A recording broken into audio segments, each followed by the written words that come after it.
Assalamualaikum warahmatullahi wabarakatuh. Perkenalkan, nama saya Alaifarul Rahmadia.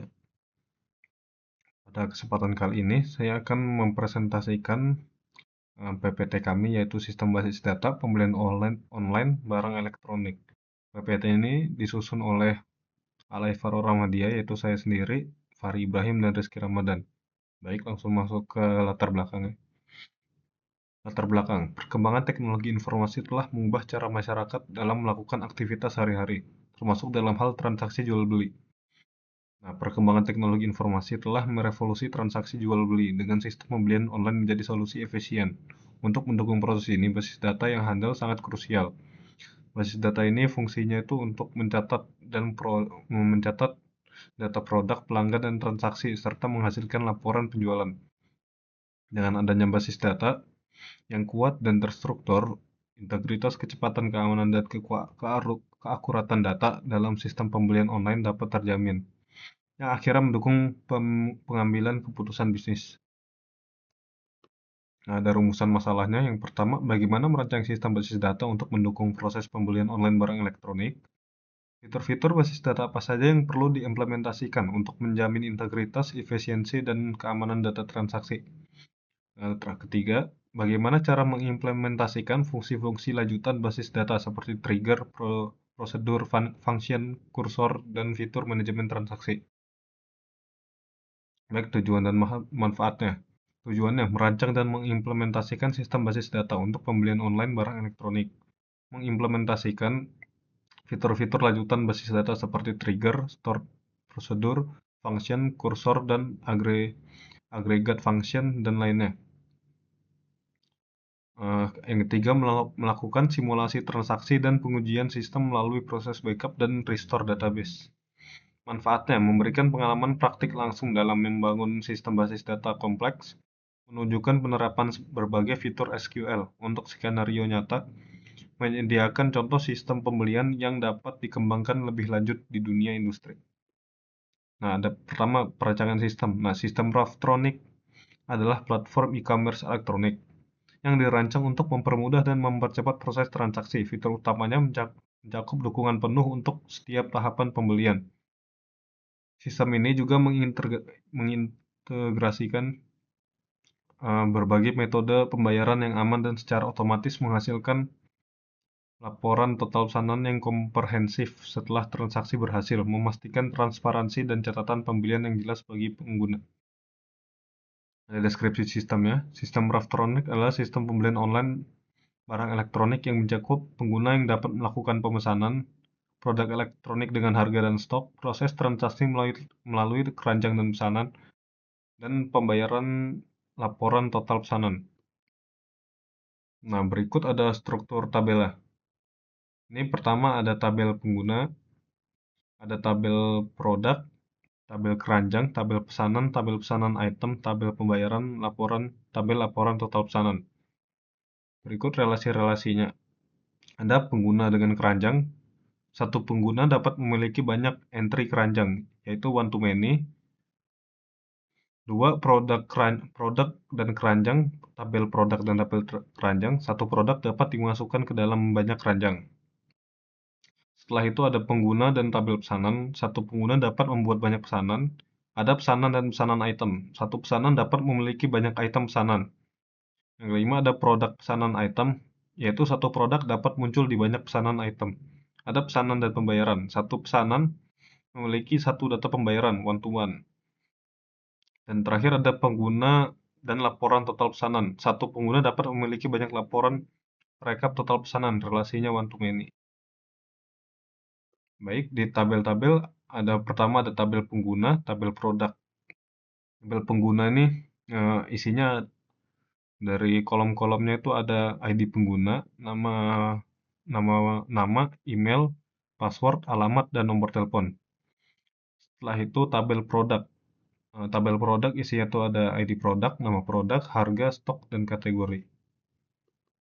Ada tabel keranjang. Tabel keranjang di setiap kolomnya ada ID keranjang, ID pengguna, ID produk, jumlah, tanggal ditambahkan. Dan tabel pesanan di kolomnya ada ID pesanan, ID pengguna, total harga, tanggal pesanan, dan status. Ini tabel pesanan item. Ada ID item, ID pesanan, ID produk, jumlah harga saat dibeli, dan subtotal. Ada tabel pembayaran.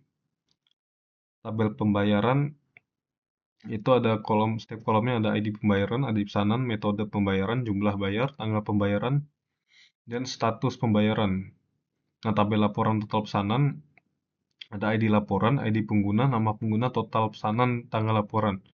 Nah, untuk tabel-tabel ini sebenarnya ini diisi dengan prosedur dan trigger.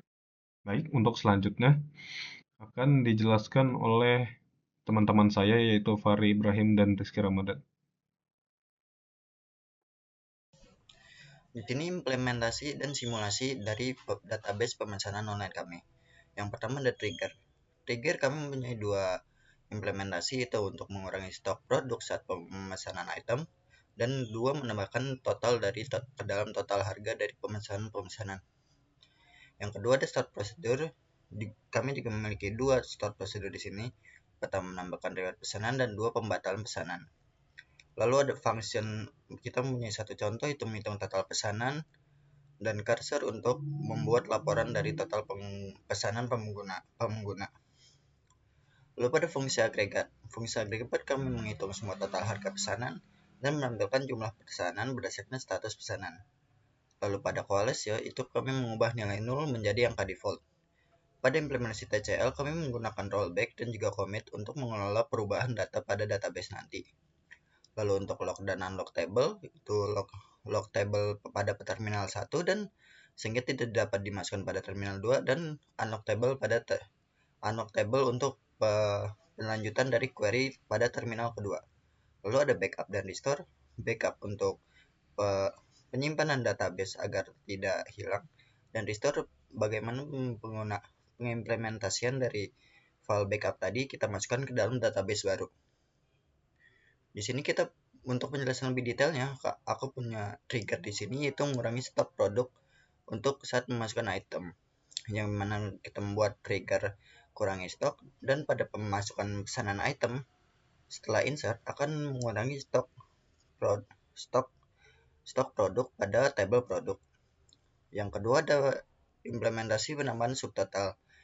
Pertama untuk create triggernya, dan setelah pemasukan insert ataupun update, pesanan pada tabel pesanan ID pesanan dan total harga dari pemesanan item akan ditambah berdasarkan dari tabel pemesanan item nanti. Lalu untuk start procedure, yang start procedure itu menambahkan riwayat pesanan pengguna dan pembuatan riwayat pesanan, di mana di sini kami membuat langsung call riwayat pesanannya yang memudahkan dalam pengelompokan dan melihat pesanan-pesanan sebelumnya, sehingga lebih mudah dalam pembuatan data-data untuk analisis nanti. Lalu untuk yang kedua yaitu implementasi dan simulasi.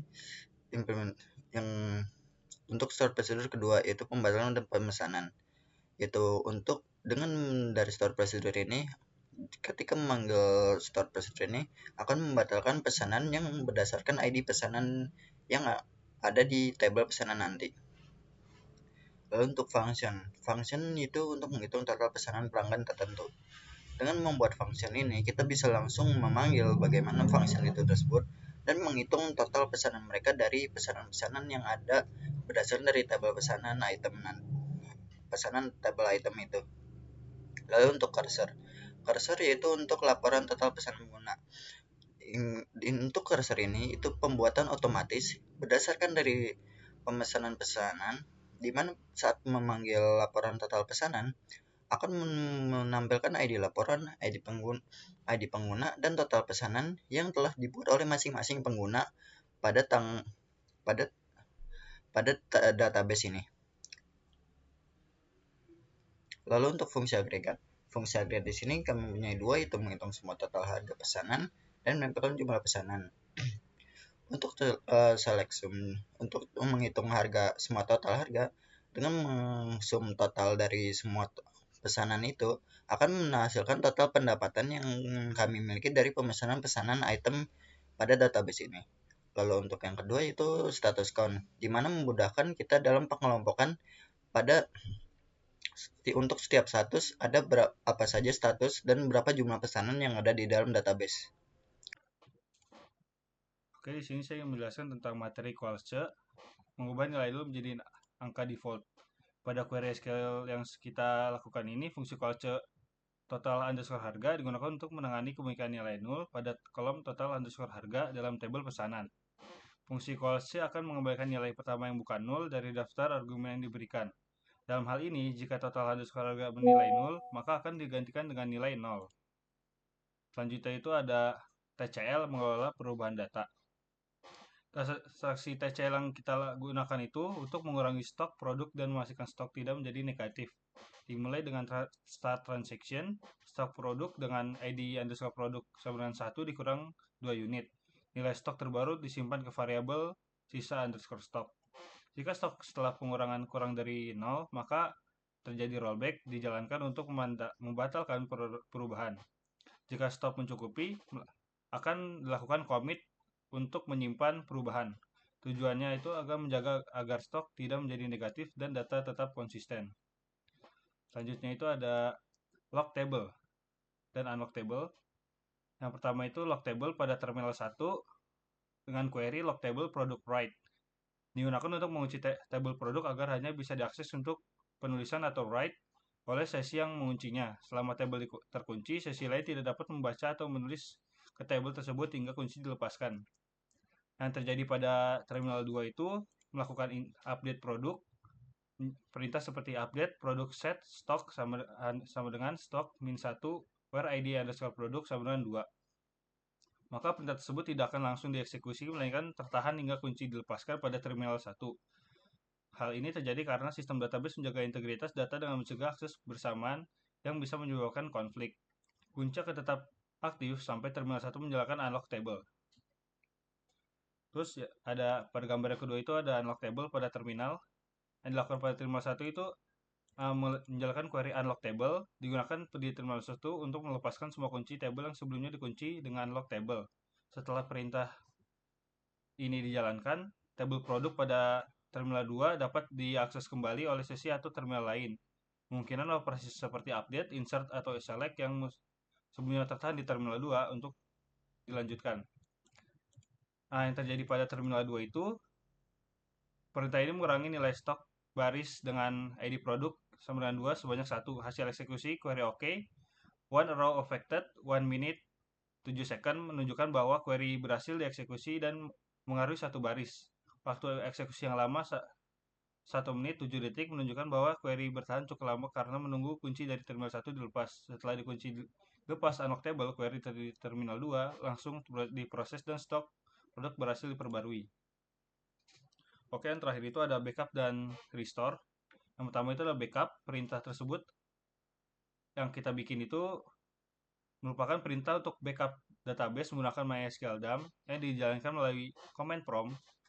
Perintah MySQL dump menu root Raftronic ke file backup raftronic_db.sql akan mengekspor seluruh isi database bernama Raftronic milik user root dan menyimpannya ke dalam file raftronic_db.sql di folder C backup. File hasil backup ini berisi script SQL yang dapat digunakan untuk memulihkan database keadaan saat backup dilakukan. Selanjutnya itu ada restore. Restore MySQL menu root Raftronic_restore backup raftronic.sql digunakan untuk melakukan restore database dari file backup. Dalam hal ini, isi file backup raftronic.sql akan dimuat ke dalam database bernama raftronic restore. Menggunakan user root, file backup berisi script SQL yang akan merekonstruksi struktur data dan data database seperti saat backup dilakukan. Perintah database raftronic_restore sudah dibuat sebelumnya menjalankan perintah ini. Selanjutnya itu ada hasil dan kesimpulan. Hasil implementasi sistem. Setelah proses perancangan dan pengembangan sistem basis data Raftronic, sistem berhasil membentuk kerangka basis dan e-commerce sederhana yang tangguh dan struktur untuk transaksi pembelian barang elektronik secara online. Implementasi sistem dilakukan menggunakan MariaDB dengan berfokus pada kebutuhan data, otomatisasi, produk transaksi, proses transaksi, serta kemampuan laporan. Kesimpulannya itu, proses sistem basis data elektronik berhasil menciptakan sistem pembelian online elektronik yang terstruktur, efisien, dan otomatis. Ini dicapai dengan pengelolaan data penggunaan produk, pesanan, dan pembayaran yang baik didukung fitur SQL seperti trigger untuk otomatisasi penurunan stok, penghitungan subtotal, store prosedur untuk transaksi kompleks, pembelian pembatalan pesanan, serta kursor agregat function untuk laporan dinamis total per pesanan per pengguna. Sistem juga terbukti tangguh dalam pengelolaan data melalui simulasi backup dan restore database. Sekian, terima kasih. Wassalamualaikum warahmatullahi wabarakatuh.